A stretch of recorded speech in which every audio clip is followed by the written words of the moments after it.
friends, Queen of Flannel here. Welcome back to the channel, and welcome back to our Mythographic Magical Earth, our single object, semi sort of color along that we've been working on. We took a break from it for 2 videos for our buddy color for the month, but now we're gonna get back into this project. I am hoping.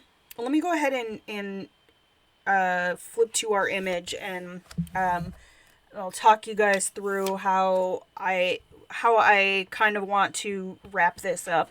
So you'll notice the grass is already done.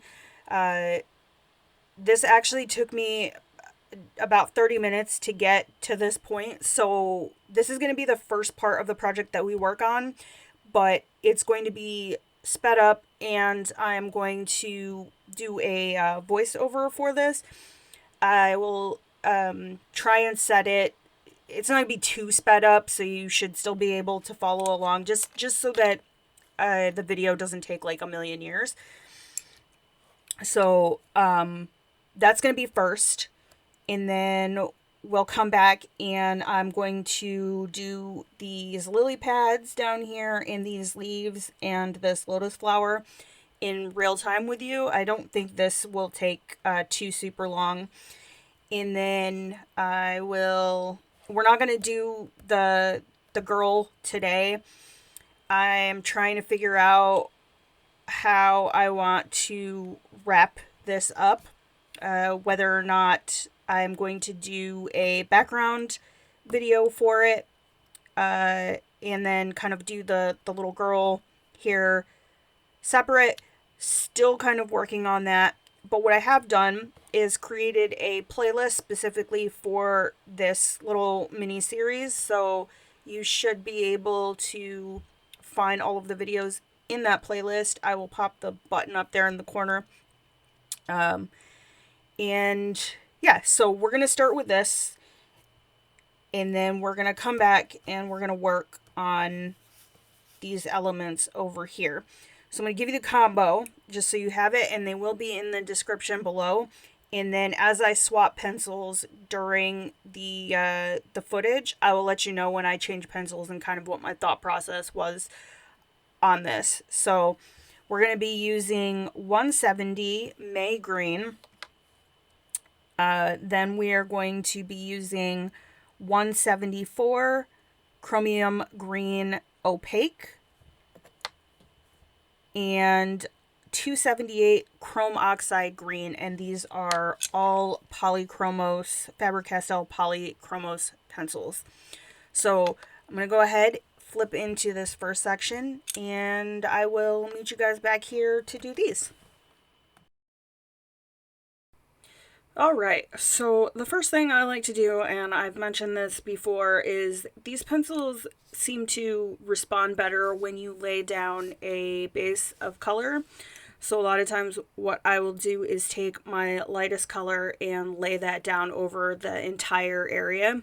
So I'm starting off with the 170 May Green. And this is part of the reason I chose to speed this up for you guys and do a voiceover, because this did take me a little bit, and since this page is so detailed, there were a couple spots where I missed some things. So if you notice me bouncing around seemingly, kind of randomly back and forth, it's, because there's little nooks and crannies throughout most of the mythographic images. So I find sometimes it's easy to miss some of the tiny little elements. I think it mostly happened with the blades of grass that are around the big rock guy, and you'll see that later. You can kind of see my hand kind of hesitate. Like, I noticed it and I was like, oh, I completely forgot that, and I had noticed it after already transitioning into my next color, which isn't a huge deal, since I'm working with a relatively limited color selection on this image. And I'm not doing a lot of heavy shading. I wanted this to be fairly light and airy, but still, you know, within my style, the way I tend to color. So really for the next few minutes, it's just going to be me going through and laying down this base color of May Green. And you want to use light pressure, light layers with this. One of the benefits of using oil-based pencils I have found in comparison to wax-based pencils is they're much easier to erase if you lay your color down and you don't like the way it looks. As long as you are light-handed. Once you start getting into multiple layers, or if you put your color down heavier, it's going to be more difficult to pick that color back up. And I actually ran into that issue. You can't see it because it's under my hand, but between the rock at the bottom and that flower, the grass space in between, I'd actually colored that as part of the water when I did the water, and realized afterwards that it's part of the little land formation. And I had quite a bit of color down on it when I realized what I had done. So it definitely erased easier than if I was using a Prismacolor, but it still, you can see some of the blue there where I erased. And actually it worked out in the end, because when I went over it with the May Green, I actually really liked the way it looked. And so one thing that I have kind of, as my style has evolved in my coloring, found to make these books a little bit more enjoyable is to not so much ignore the tiny pieces and the details, but to not worry so much about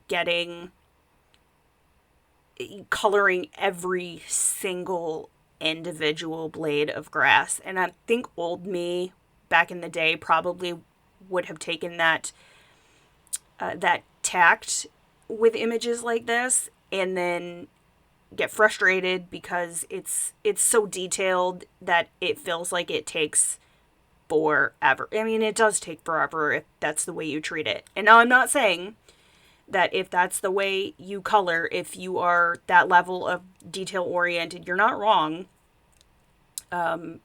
We all have our own styles and our own approaches, but with these books, I do hear a lot of people that tend to feel frustrated with how detailed things are, and, you know, getting in all those little nooks and crannies. And I've been there, but I have definitely found that when I kind of like loosen up and don't treat every single little blade of grass or whatever the object is as a individual blade of grass, and treat it more as like a grouping of the picture, then it makes it a little bit easier for me to color and to be able to complete the pages. And now I know right here, so this was transitioning into the Chromium Green Opaque, the 174.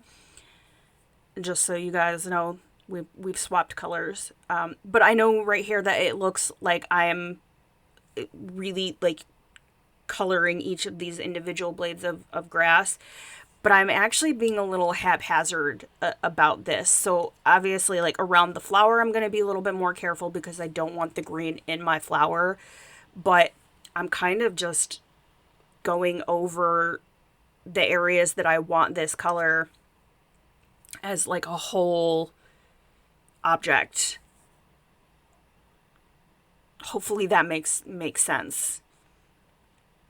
Like, I'm not worried about like coloring each individual piece and just treating it as, you know, almost like an open space.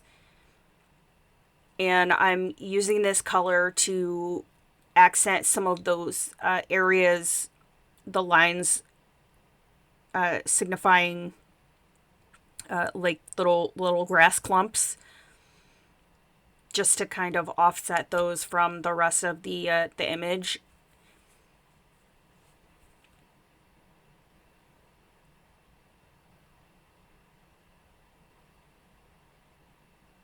And so we just work in sections. Apologies for the camera there. I was zoomed in pretty close for you guys, and these are a bit of a have a shine on the finish of the pencil, so sometimes my camera will lock focus on it and unfortunately pull the rest of the image out of focus. So, and I'm using this chromium green opaque around the edges of the image and on the blades of grass around the rocks, just to darken things up and provide some interest and some depth.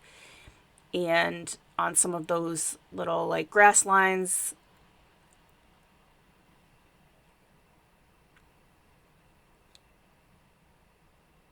this has been a really fun project to work on, and I'm looking forward to being able to wrap up at least what we film. I haven't had a chance to work on any of the additional like flowers or rocks on my own because I've been busy with other projects, but eventually that will get done. So just to reiterate, this isn't a full color along. I've been doing it in pieces and giving you guys the combos so that you can work through it on your own. So like I'm not gonna go back and work on any more of the flowers, at least in a single video like this. If I get to the point where I am trying to, you know, plan content for a live stream, I might do this as a whip because I would like to finish it, but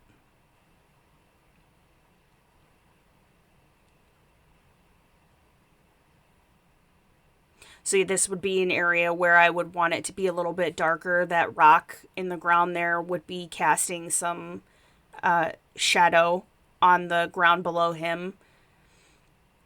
So now I'm going back up and doing the same thing with still working with the chromium green opaque. And again, it's all about layering with these pencils. Light layers. I usually find that when I get to about five or six light layers, I tend to like the result, and I might start pressing a little bit harder to kind of lock in my colors, or I will get out my Derwent burnishing pencil. It really just depends. You don't need a bajillion layers to get a nice result with these pencils. There's absolutely zero need to, you know, work yourself to carpal tunnel syndrome. I think that's one thing that people struggle with, especially if you're primarily used to working with wax-based pencils and then you switch over to these or another primarily oil-based pencil, is that need to press really hard. And I tend to like layering better than I do like smoosh blending. So I tend to layer pretty much with every pencil. I'll do it with, you know, Prismacolors. I'll do it with the Arctic pencils. It's just the way I tend to like to work.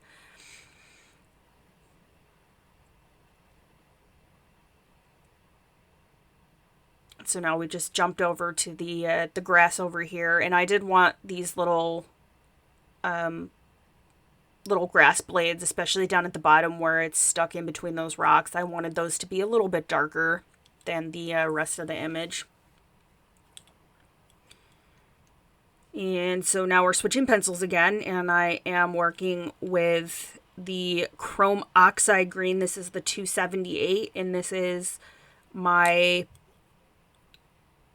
darkest pencil in the trio here. And I try and pull my hand back so you guys can see what I'm doing. Sometimes it's a little tough because I have to contort my hand. But now I'm just really going in. It's as you progress through your through your trio of colors, if that's what you're working with, the darker your pencils get, the less you're going to use it. And this is primarily just to really get into those tiny, tiny little areas around the rocks, or accent a few blades of grass just to darken up those shadows and create some depth across the image.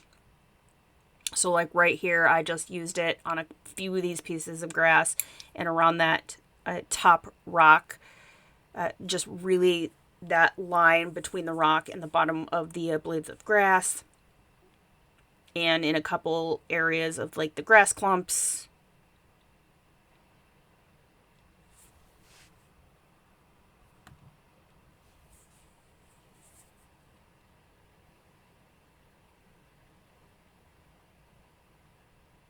And around this little, well, not so little flower. And again, around those edges.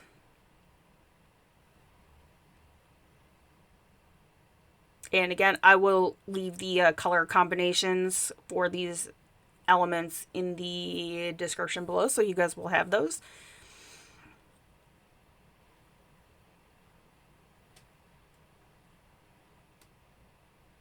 And I did use this on the base of some of these leaves, the little plants sticking out. I'm not quite so sure I like they kind of like blend into the background there, but that's okay. They're farther forward in the image where they wouldn't be casting really any kind of shadow on the background. So I'm okay that they blend in. Oh, camera, what happened? Again, I think my camera locked focus on the pencil. And we're back to the May green. And I'm just going in and adding another layer in certain areas. Not the whole like base of the image, but just some spots where I wanted to darken it up. I did leave some areas a little lighter where, you know, the sunlight or whatever your light source would be hitting the grass, and to just keep that contrast so it didn't all look the same. And I really like the way this color combination looks contrasted with the color combination that we used for the water. So we are wrapping up the grass here. So I'm going to let this play out, and I will see you guys back, and we will do the lotus flowers and the lily pads.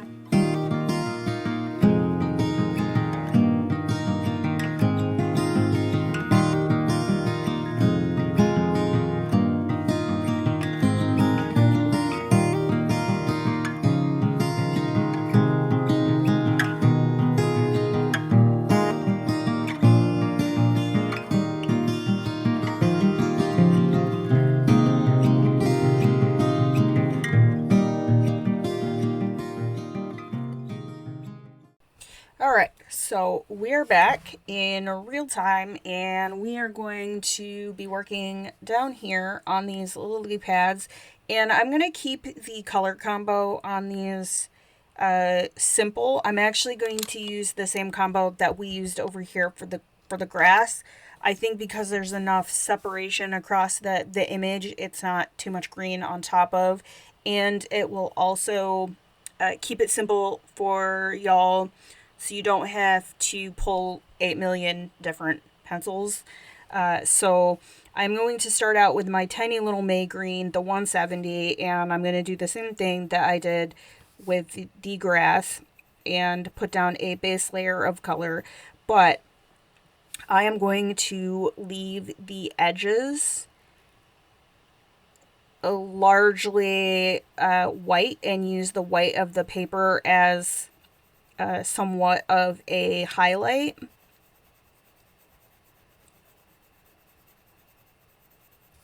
And some of these are so tiny, you're not really going to be able to tell. I mean, once I start putting in the, the darker colors and whatnot, it'll come together. But I think sticking with the same pencils will make it a little easier on us.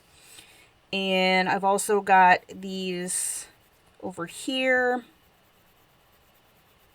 And I'm going to use the same color combo for this greenery around our water lily.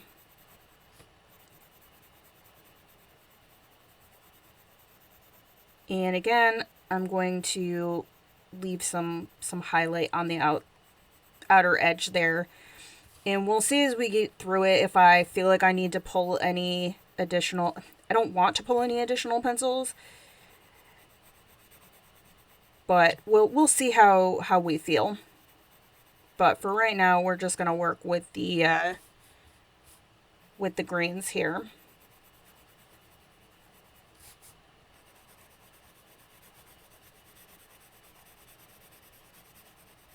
I am very much about the simple color palettes and keeping my desk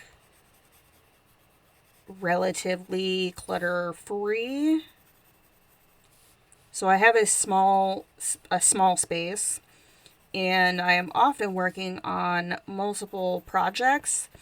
So when I have too many pencils for a project, one, when I'm done, it is a B to put back, and I always end up having to scoop everything up, and I'm using like Chinese, like leftover, the Chinese takeout containers is usually how I group my pencils for my various projects. So this flower here, you want to be careful because the flower is kind of bumped right up against some of these leaves here. So we want to make sure that we don't accidentally color our flower green.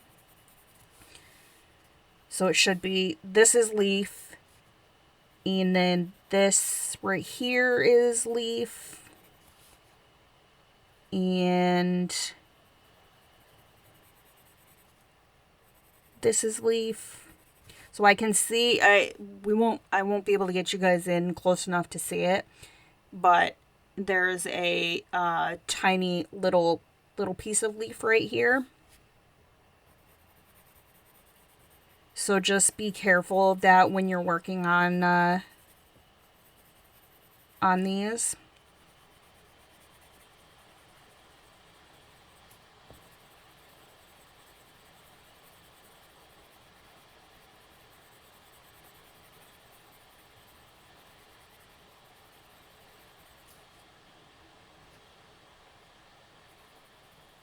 So this little space right here, I might have to go in and investigate.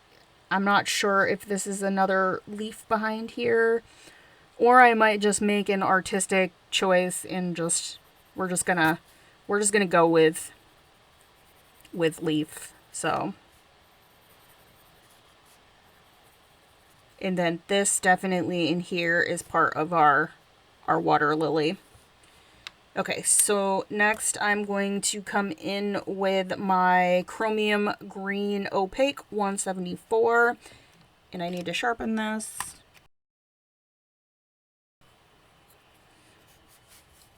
And I am going to use this on some of these little notches, little creases on our lily pad here.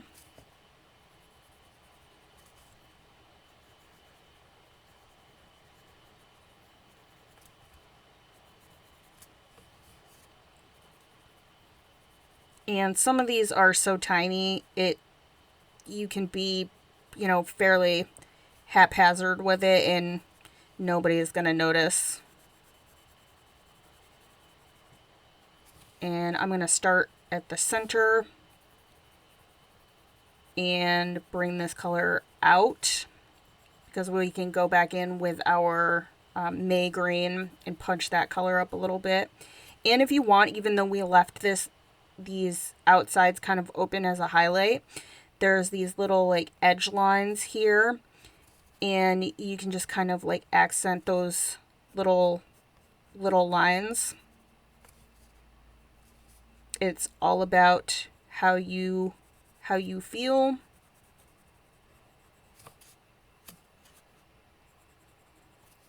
But I am going to use this in these little creases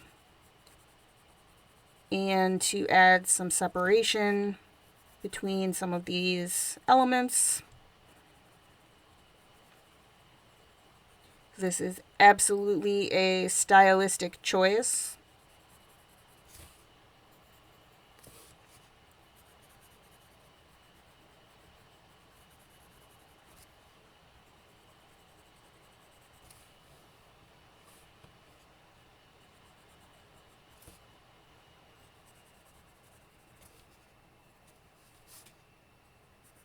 And we're going to do the same thing down here and just follow these lines that the artist gave us.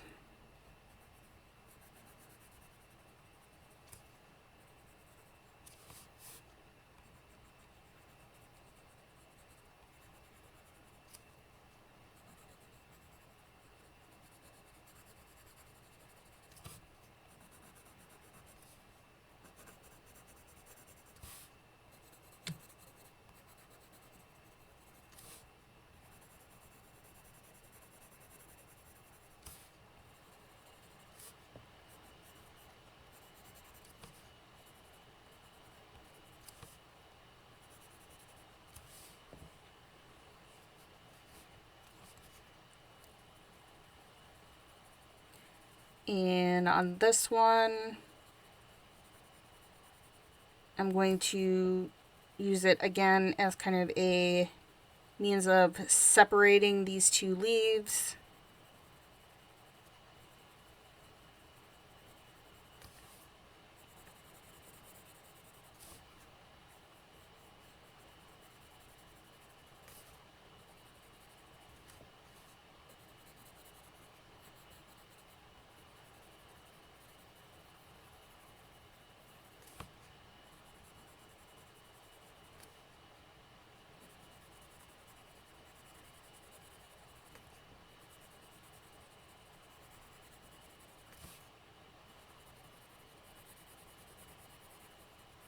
And I'm going to go pretty dark on this one because it's fairly shadowed back there.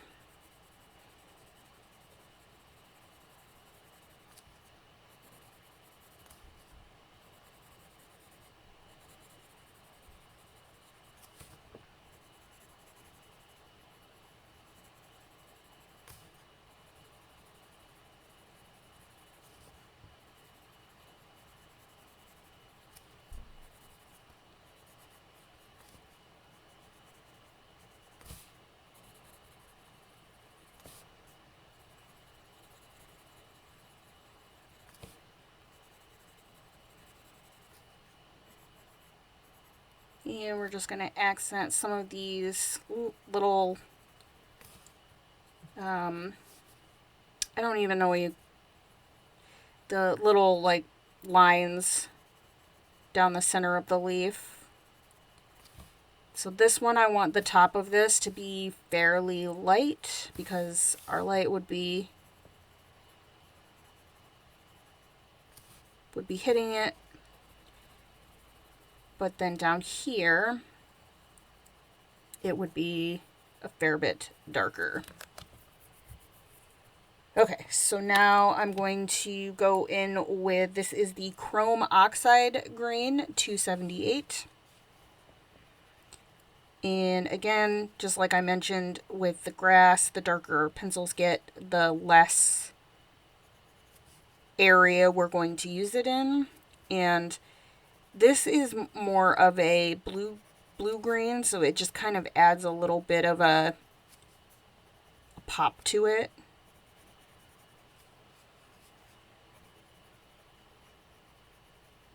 And if we, oh, actually, I'm going to switch back to my Chromium Green Opaque, the 174, just real quick, and just add a little bit underneath here that I missed.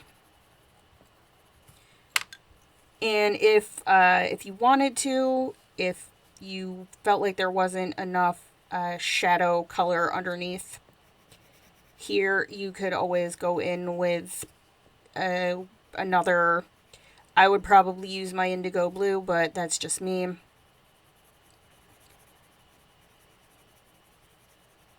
But whatever color you felt like you wanted to use, you could always add some additional shadows on there.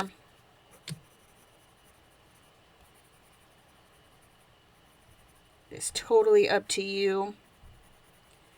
My goal with this is to just kind of walk you through how I would do it and give you some combos that I like, and you can absolutely swap colors out. Add to it, make it your own.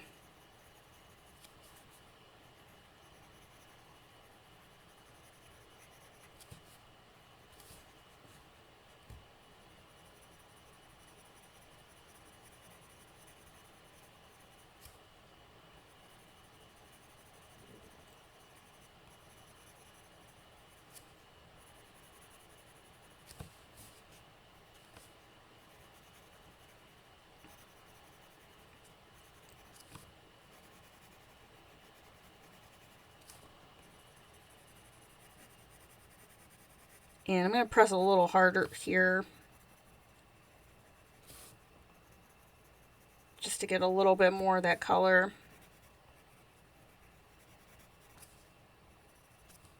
Okay. And I'm going to come back in with the May Green and just punch some things up and blend some things out.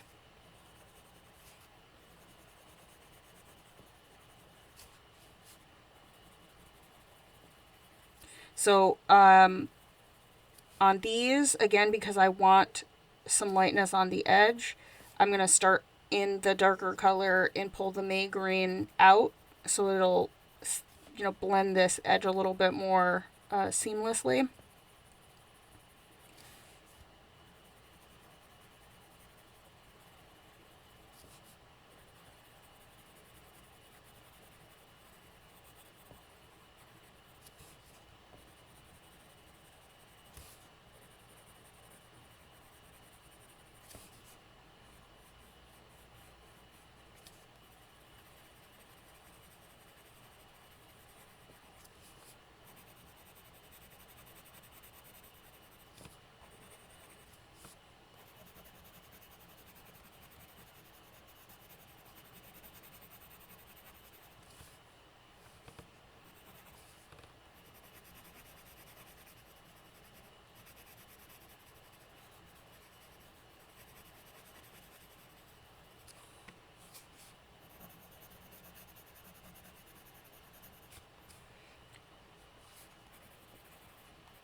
You could also, if you wanted just to add a little bit more dimension to this, is add some yellow in there. And I'll go ahead and I'll give you, so I have the dark Naples yellow, this is 184, and I'm not going to do this on every leaf for the sake of time, because we still have to get to our lotus flower, but I'll just add a little bit up here just so you can see what that would look like if you wanted to go this route. It just adds a little bit of, interest to it as I keep going. So we'll just do a couple as kind of a variation on that. So So that was the Dark Naples Ochre, I'm sorry, 184. So I'll leave this as an optional when I put the color combos down in the comments. All right, for our lotus flower or water lily, whatever you want to call this. So I'm going to go in and I'm going to base this with, this is Ivory 103. And I'm just going to go over the whole flower with this Ivory. And there are a bunch of different colors for this type of flower. I want to keep this fairly simple. So I'm going to use one of the colors that we used for these flowers and then bring in the additional colors so that it looks like its own element, but also ties in with the rest of the image. Okay, so next I'm going to go in, this is Beige Red 132. And I'm going to start in the crevices here.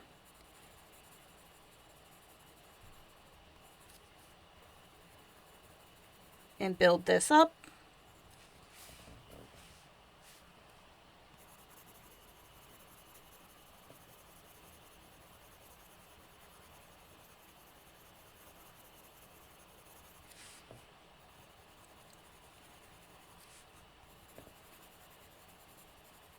And this should allow me to tie it in with the other flowers here.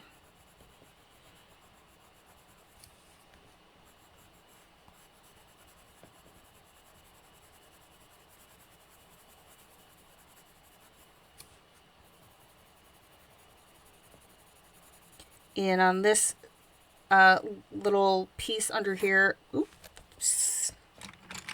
oopsie.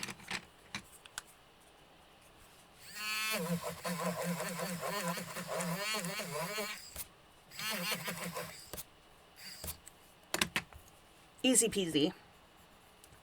I'm gonna go a little darker down here. Okay. And now I'm going to come in with Manganese Violet. This is 160. And I'm going to be really, really light with this and try and keep it to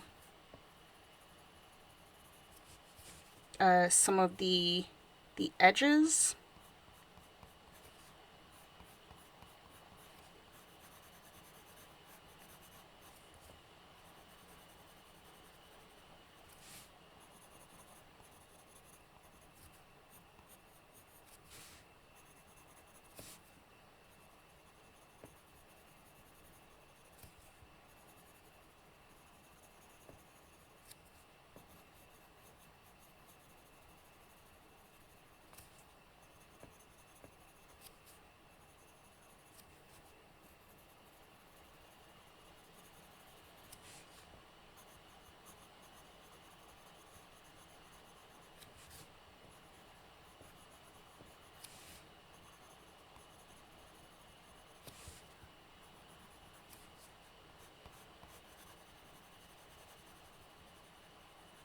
And I'm going to bring it out into the rest of the flower just really, really lightly and not over the whole thing.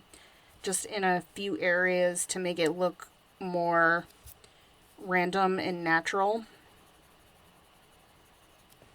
Okay. And now I'm going to try something here. And I'm going to go over top of the Manganese Violet with, this is Rose Carmine 124. Yeah, I like the way that looks. So it adds a little bit more pink back to it, but we still get that purple undertone.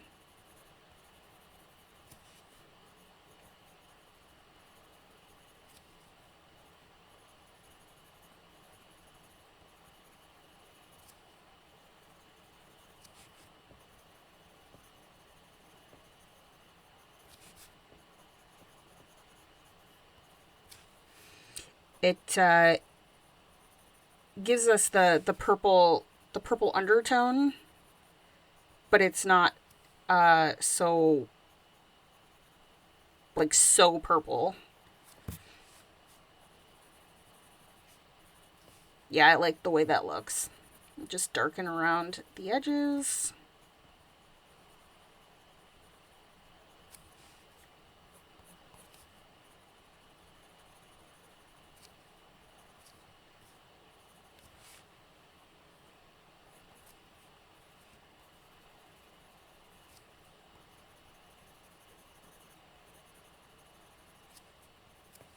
I'm going to go back in with the beige red, the 132, over very, very lightly over the whole flower. And I'm going to use it to just kind of blend my... I don't want my colors like so blended together that they become one like blob, but this will just kind of soften up some of the transitions and make it look a little more seamless.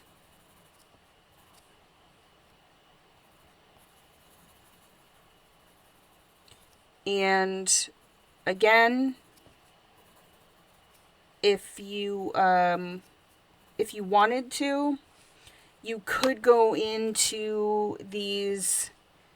I don't know if I have it out here. I should. Let me... I don't know why it wouldn't be out here. I feel like it's always out here. All right, so yeah, we're gonna do we're gonna do a little bit of this.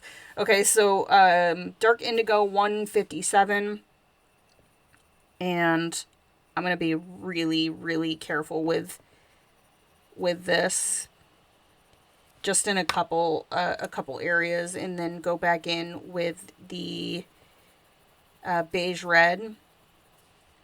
So that's an option, or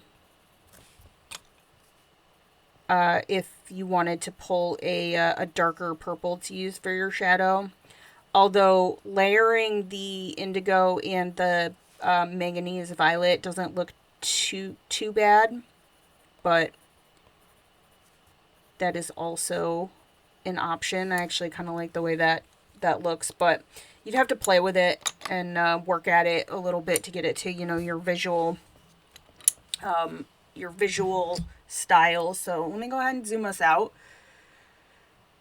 just a little bit so we can still see it. I actually am really liking the way that this is coming together. So that's going to be it for this video. And as I mentioned, I have not worked out what I'm going to do for the background yet. I may not use Polychromos for it. I'm generally not a fan of using pencils for my backgrounds, unless it's a lot of like, if it was like these smaller spaces around the page, I might do it, but these big open areas with pencils tend to kind of I don't know, they make my brain can't quite wrap around it, and I generally am not satisfied with the way my colored pencil backgrounds look, so I don't do them a whole lot. I have some other supplies that I might play with on this, so the background tutorial might be something different. If I go that route, I will try and curate a Polychromos, since that's what we've used on the rest of this, curate a color palette that you can use in place of that other medium. But we will see what happens with that. And I may do one final short video coloring the violinist here. If I do that, it will probably come out during the week rather than as a Saturday video, just because I have some projects planned for April that I need to get started on. So keep an eye out. I'm trying to keep you guys updated with what my plans are going forward for this image, but I would like to hopefully wrap it up here within another video or two. So that's going to be it for me today. I know we went a little longer than I tend to like to, but I hope you guys enjoyed this. I had a lot of fun. And if you did, please consider a like, a sub. It helps YouTube's algorithm pick my videos up so more people see my content. And I will see you guys in the next one. Thanks so much.